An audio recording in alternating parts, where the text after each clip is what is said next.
Hello friends, আপনাদের সকলকে জানাই বড়দিনের অনেক অনেক শুভেচ্ছা। নিশ্চয়ই আজকের দিনটি খুব ভালোভাবে কাটাচ্ছেন আর দারুণ দারুণ সব কেক খাচ্ছেন। কেউ কেউ তো বাইরে বেড়াতেও বেরিয়েছেন। আজকে আমাদের বাড়িতে পৌষলক্ষ্মী পুজোর জন্য দেখুন একদম সুন্দরভাবে নতুন ধান কুটিয়ে এনে তার থেকে সে কুড়োকে আলাদা করা হচ্ছে। নতুন ধান দিয়ে নতুন চাল দিয়ে তো এই পৌষলক্ষ্মীর পুজো হয়, সেই জন্য বাড়িতে বাড়ির সদস্যদের মধ্যেই কাউকে এই কাজটা করতে হয়। সেই জন্য চলছে এই চাল পরিষ্কার করার কাজ। আর আজ আমরা বানাতে চলেছি একটা দারুণ স্পেশাল রেসিপি। বাড়িতে ছোট বাচ্চারা যখন পিকনিক করে তখন তো মাছ মাংস এসব দিয়ে কোনো জিনিস তৈরি করা হয় না, তখন আমরা তৈরি করি ছোট বাচ্চাদের জন্য ডিমের রেসিপি। আর আমরা যখন ছোট ছিলাম তখন বাড়ির পাশের দিদিরা পিসিমণিরা তখন আমাদেরকে নিয়েও পিকনিক বানাতো আর তৈরি হতো ডিমের বিভিন্ন কারি ঝোল। সেরকমই একটা বাড়ির বাচ্চাদের পিকনিকের জন্য ডিমের কারির রেসিপি আপনাদের সঙ্গে শেয়ার করব। আশা করি আপনাদের সকলের খুব ভালো লাগবে। আর দেখতে দেখতে দেখুন সমস্ত চালও পরিষ্কার করা হয়ে গেছে। এই চালগুলো সারা বছর ধরে মা লক্ষ্মী পুজোর জন্য রেখে দেওয়া হয়। যখনই প্রয়োজন হয় এই আতপ চাল আমরা ব্যবহার করে থাকি। নতুন ধানের চাল সঙ্গে সঙ্গে শুকিয়ে ভাঙিয়ে তারপর এটাকে ব্যবহার করা হয়। আপনাদের আর কার কার বাড়িতে এই লক্ষ্মী পুজো আছে অবশ্যই কমেন্ট করে জানাতে ভুলবেন না। আমাদের বাড়িতে তো আছেই, তাছাড়া পৌষ পার্বণের জন্য তো চালের দরকার হয়। চলুন আজকে রেসিপিটি দেখে নেওয়া যাক। প্রথমেই আপনারা যতগুলো ডিম চান সেগুলোকে ভালো করে সেদ্ধ করে নিতে হবে, হার্ড বয়েল যাকে বলে। তারপর এটাকে ছাড়িয়ে নুন হলুদ মাখিয়ে রাখতে হবে। নুনটা অপশনাল, আপনারা চাইলে লাগাতেও পারেন, নাও ব্যবহার করতে পারেন। তারপর কড়াইয়ে ভালো করে তেল গরম করে ডিমগুলোকে একদম লাল লাল করে ভেজে নিতে হবে। যদি হোটেলের মতো করতে চান অল্প পরিমাণ লঙ্কা গুঁড়ো ব্যবহার করবেন। দেখতে পাচ্ছেন একটা সাইড খুব সুন্দরভাবে লাল হয়ে ভাজা হয়ে গেছে।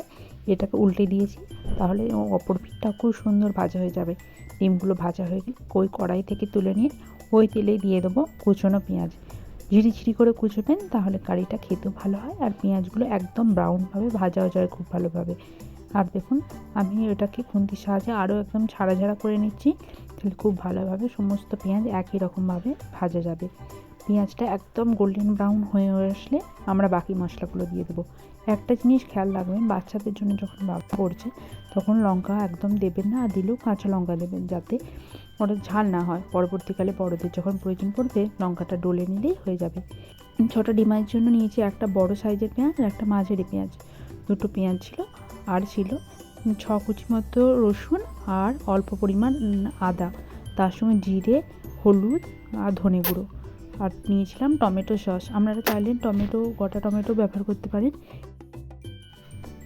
আমি টমেটো সস ব্যবহার করেছি কারণ এর স্বাদটা আরও বেশি সুন্দর করে।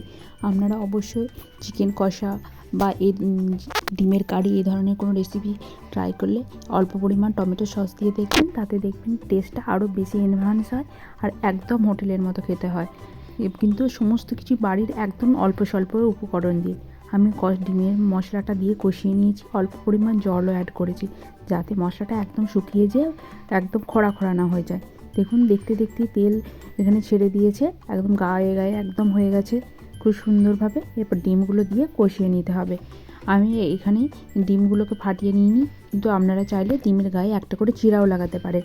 ডিমগুলো ফাটিয়ে চিরা লাগালে তাতে আরও বেশি সুন্দর কষানোর যে স্মেলটা ফ্লেভারটা সেগুলো একদম ঢুকে যায়। আর ওপর থেকে দিয়ে দিয়েছি হাফ বাটি মতো জল। একদম জল করবেন না, একদম গায়ে লাগা করবেন, তাহলে খেতে আরও বেশি সুস্বাদু হয়। এরপর ডিমটা ফুটে ওঠার আমি অপেক্ষা করব। দেখুন ডিমটা ফুটে উঠেছে ভালোভাবে, ঝোলটা এর মধ্যে ডিমের মধ্যে ঢুকে যাবে। ওপর থেকে আমি ছড়িয়ে দিচ্ছি অল্প পরিমাণে কস্তুরি মেথি আর দিয়েছি অল্প গরম মশলা। এরপর গরম ভাতের সঙ্গে আমরা সার্ভ করে নেব। আজকে দেখুন গরম ভাতের সঙ্গে আমরা সার্ভ করে নিয়েছি।